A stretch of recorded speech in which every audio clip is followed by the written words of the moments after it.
नमस्कार, मेरा नाम मोहित कुमार है। मैं डीसीडीसी किडनी केयर मुल्तान नगर में क्लिनिकल इंस्ट्रक्टर हूँ।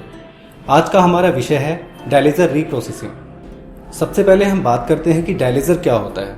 डायलिसिस एक आर्टिफिशियल किडनी होती है जो ब्लड को प्यूरिफिकेशन करती है।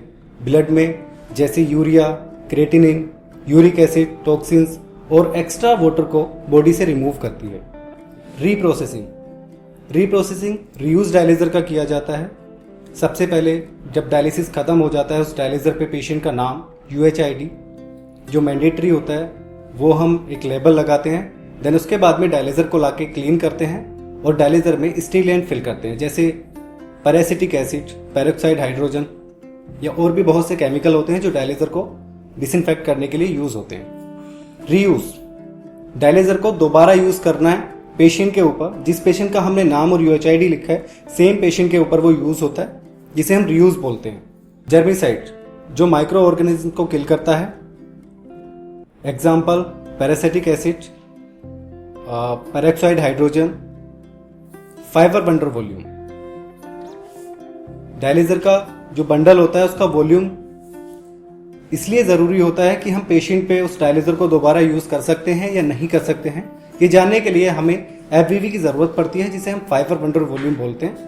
जनरली हमारे पास 50 से 140 ml के डायलिसिस होते हैं, बट हम 70 से 80 ml वाले डायलिसिस का यूज करते हैं। डायलिसिस समाप्त होने के बाद डायलिसिस को रीप्रोसेसिंग के लिए कैसे लेकर जाना चाहिए। जब आपका डायलिसिस खत्म होता है या समाप्त होता है तो डायलिसिस में नॉर्मल लाइन फिल करना चाहिए और उसमें कैप लगाकर लेके आना चाहिए। इससे होता यह है कि अगर आप डायलिसिस को बिना कैप के या एयर कंटेमिनेटेड लेके आएंगे तो उसमें बैक्टीरिया की ग्रोथ भी ज़्यादा होती है और डायलिसिस की मेम्ब्रेन भी जल्दी बेकार हो जाती है। जिस डायलिसिस को हमें रीयूज करना है उस डायलिसिस का हमें वॉल्यूम चेक करना है, मैन्युफैक्चरिंग डिफेक्ट चेक करना है। इसके बाद हमें डायलिसिस पर एक लेबल लगाना है जिसमें पेशेंट का नाम और UHID होता है। डायलिसिस खत्म होने के बाद डायलिसिस को नॉर्मल लाइन से फिल करना है।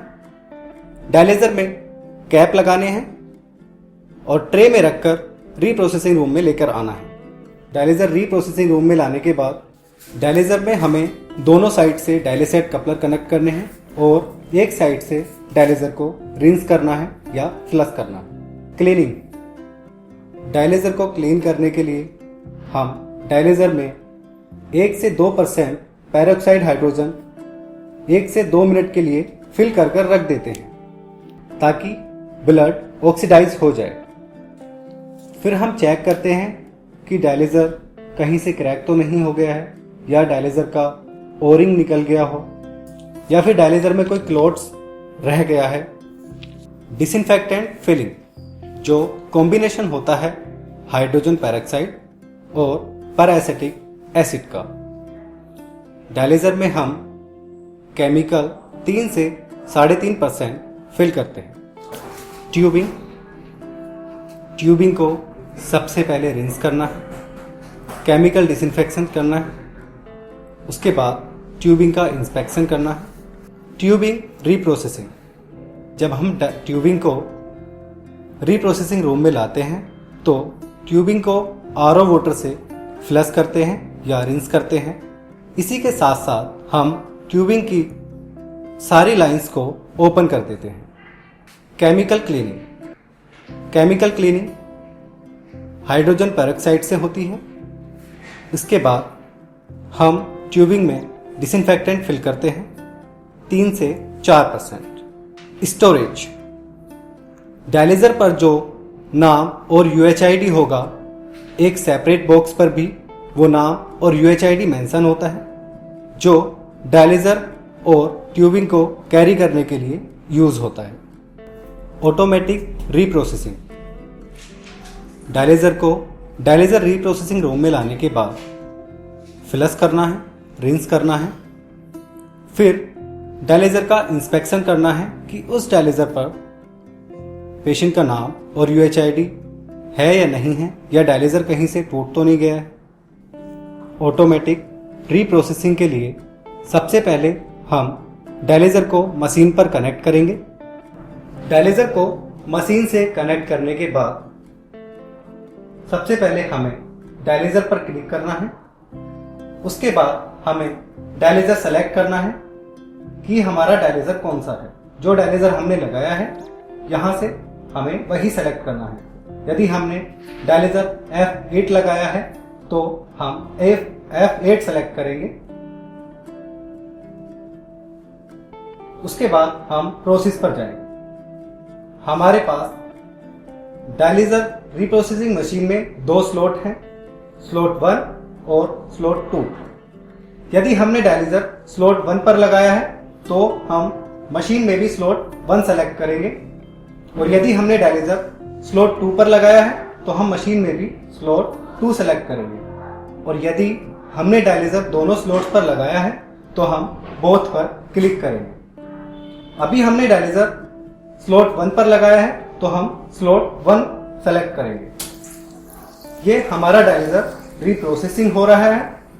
रीप्रोसेसिंग होने के बाद अभी हमारा डायलिज़र रिंस डायलिज़र हो रहा है। उसके बाद में क्लीन डायलिज़र होगा, देन वॉल्यूम चेक होगा। अभी डायलिज़र रीप्रोसेसिंग पर है। सबसे पहले डायलिज़र रिंस हो रहा है। रिंस के बाद अब हमारा डायलिज़र केमिकल क्लीनिंग हो रहा है।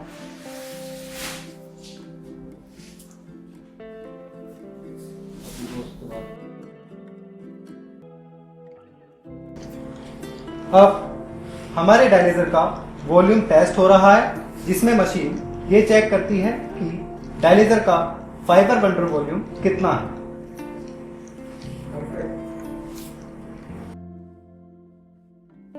अब मेम्ब्रेन्स का प्रेशर टेस्ट हो रहा है।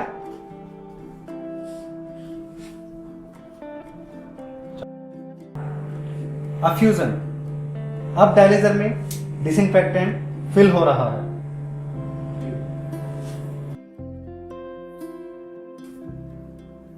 प्रोसेस कंप्लीट हो चुका है।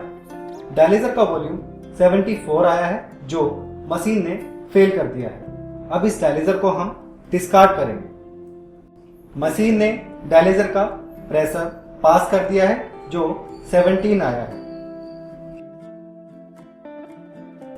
डायलिज़र रीप्रोसेसिंग के क्या क्या फायदे हैं? पेशेंट का खर्चा कम होता है और बायोमेडिकल वेस्ट जनरेट कम होता है। डायलिज़र को रीप्रोसेसिंग करते समय क्या क्या चीज़ों का या किन किन चीज़ों का ध्यान रखना चाहिए? डायलिज़र को हमेशा कवर्ड ट्रे में रखकर लेके आना चाहिए। डायलिज़र पर हमेशा कैप लगा होना चाहिए। डायलिज़र पर पेशेंट का नेम और उसकी UHID होनी चाहिए। डायलिज़र को डायलिसिस ख़त्म होने के बाद तुरंत वॉश करना चाहिए या रीप्रोसेसिंग करना चाहिए। डायलिज़र में केमिकल को तरीके से और प्रॉपर फिल करना चाहिए। डायलिज़र रीप्रोसेसिंग करते समय क्या क्या नहीं करना चाहिए? डायलिज़र को लाने के बाद फ्लश करते समय डायलिज़र को ज़ोर से पीटना नहीं चाहिए। बहुत सारे डायलिज़र को एक साथ इकट्ठा कर एक जगह पर नहीं रखना चाहिए। एक जोड़ी ग्लव से एक ही डायलिज़र वॉश करना चाहिए। उसी ग्लव से दूसरे डायलिज़र्स को वॉश नहीं करना चाहिए। धन्यवाद। अपने सुझाव और प्रश्नों के लिए DCDC क्लिनिकल डिपार्टमेंट को संपर्क करें।